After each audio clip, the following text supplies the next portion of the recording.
BJP नेता अमित मालवीय के खिलाफ एफआईआर दर्ज किया गया है। राहुल गांधी के खिलाफ विवादित टिप्पणी करने का यह पूरा मामला है। यूथ कांग्रेस ने कर्नाटक में अमित मालवीय की शिकायत की थी। बीजेपी नेता और बीजेपी के आईटी सेल के हेड अमित मालवीय के खिलाफ एफआईआर दर्ज किया गया है। यह पूरा मामला राहुल गांधी के खिलाफ विवादित टिप्पणी को लेकर है। कर्नाटक में अमित मालवीय की शिकायत की गई थी यूथ कांग्रेस के द्वारा, जिसके बाद यह कदम उठाया गया। मानहानि के मामले में अमित मालवीय के खिलाफ एफआईआर दर्ज हुई है। आपको बता दें कि अमित मालवीय ने राहुल गांधी की फोटो को पाकिस्तान के सेना के कमांडर के फोटो के साथ मर्ज की थी। लिखा था कि इसमें कोई शक नहीं कि राहुल गांधी पाकिस्तान की भाषा बोल रहे हैं। राहुल गांधी पर अमित मालवीय ने तमाम बड़े आरोप लगाए थे। ये तक कहा था कि ऐसा भी हो सकता है कि राहुल गांधी को आने वाले कुछ सालों में पाकिस्तान की तरफ से सम्मानित किया जाए। इसके साथ ही तमाम तरीके की आपत्तिजनक टिप्पणी अमित मालवीय ने सोशल मीडिया प्लेटफॉर्म एक्स पर एक पोस्ट के जरिए की थी। देखिए, तस्वीरें भी आपको दिखा रहे हैं।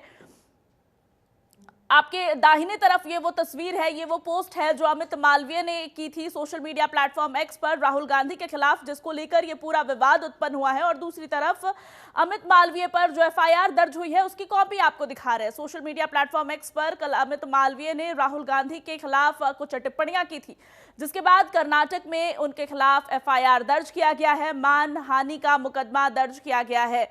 नमित त्यागी हमारे साथ जुड़ गए हैं पूरी जानकारी के साथ। नमित, अमित मालवीय की मुश्किल बढ़ गई है। राहुल गांधी पर टिप्पणी की थी कल उन्होंने, लगातार बड़े आरोप लगाए थे। क्या अपडेट है इस पूरे मामले पर? देखिए, बिल्कुल भारतीय जनता पार्टी के जो आईटी सेल के प्रमुख हैं, बीजेपी के नेता अमित मालवीय ने जिस तरीके से राहुल गांधी को आड़े हाथों लेते हुए उनके खिलाफ एक्स पर पोस्ट किया था, उनको ये कहा था कि राहुल गांधी पाकिस्तान की भाषा बोल रहे हैं। इसके साथ साथ राहुल गांधी को निशाने पाकिस्तान सम्मान दिया जाना चाहिए, इस तरीके की विवादित टिप्पणी जो थी वो अमित मालवीय ने की थी। इसके साथ साथ जो पाकिस्तान की आर्मी चीफ है असीम मुनीर, उनके साथ राहुल गांधी का जो फोटो था वो पोस्ट किया था, जिसके बाद लगातार कांग्रेस उनके इस विवादित बयान की आलोचना कर रही थी। और कल हमने देखा जो यूथ कांग्रेस के आईटी सेल के हेड हैं श्रीकांत स्वरूप, उनकी तरफ से कर्नाटका के अंदर एक शिकायत दी गई, जिसमें यह कहा गया कि शांति भंग करने के इरादे से किसी को अपमानित करना, इस तरीके की शिकायत जो थी वो दी गई थी। और राहुल गांधी के खिलाफ जिस तरीके के भाषा का प्रयोग अमित मालवीय ने किया था, उसको लेकर लगातार कांग्रेस हमलावर थी, जिसके बाद कर्नाटक के अंदर राहुल गांधी के खिलाफ जो है विवादित टिप्पणी देने के मामले में अमित मालवीय के खिलाफ जो एफआईआर है वो दर्ज की गई है।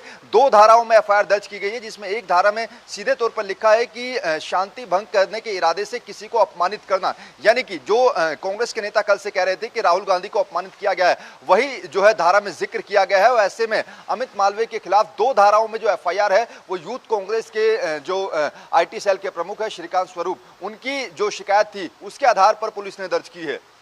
जी नमित, इस पूरे मामले पर अमित मालवीय के द्वारा जो टिप्पणी की गई थी कहीं ना कहीं कई मामलों में गलत थी, विशेष करके तब जब विपक्ष से राहुल गांधी समेत पूरे कांग्रेस ने सरकार का साथ देने की, समर्थन देने की बात कही थी इस पूरे ऑपरेशन सिंदूर के दौरान। और उसके बाद भी, हालांकि बाद में कुछ सवाल उन्होंने जरूर उठाए, जिसको लेकर उनके खिलाफ तमाम तरह की टिप्पणियां की गई, जिसमें से एक टिप्पणी ये भी थी।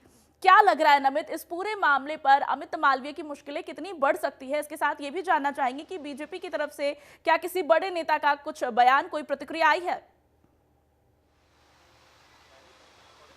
देखिए, बिल्कुल निश्चित तौर पर ऐसे समय पर अमित मालवीय ने टिप्पणी की थी जब ऑपरेशन सिंदूर के बाद लगातार जो विपक्ष है वो सरकार के साथ खड़ा होते हुए नजर आ रहा है। इसके साथ साथ खुद सरकार की तरफ से जो 7 सर्वदलीय डेलीगेशन है वो विदेशों में भेजा जा रहा है। और ऐसे समय पर अगर अमित मालवीय जो कि बीजेपी आईटी सेल के हेड हैं, बड़े नेता बीजेपी के जाने जाते हैं, वो अगर लोकसभा के अंदर नेता प्रतिपक्ष, केवल राहुल गांधी कांग्रेस के नेता नहीं है बल्कि लोकसभा के अंदर नेता प्रतिपक्ष भी हो, और ऐसे में उनके ऊपर इस तरीके की तीखा टिप्पणी करना, विवादित टिप्पणी करना और उनका फोटो जो है वो असीम मुनीर के साथ जोड़ फोटो को पोस्ट करना, एक जो बड़ी बात जो है उन्होंने जरूर कही थी कि राहुल गांधी को निशाने पाकिस्तान सम्मान दिया जाना चाहिए। दरअसल आपको बताएं कि निशाने पाकिस्तान जो सम्मान है वो पाकिस्तान के अंदर पाकिस्तान की सेवा करने वाले लोगों को दिया जाता है। तो इस तरीके की विवादित टिप्पणी करना कहीं ना कहीं अमित मालवीय को भारी पड़ सकता है आने वाले समय में। और अभी तो केवल एफआईआर हो सकती है, हुई है, आने वाले समय में कर्नाटक पुलिस किस तरीके का एक्शन अमित मालवीय पर लेगी ये देखना होगा।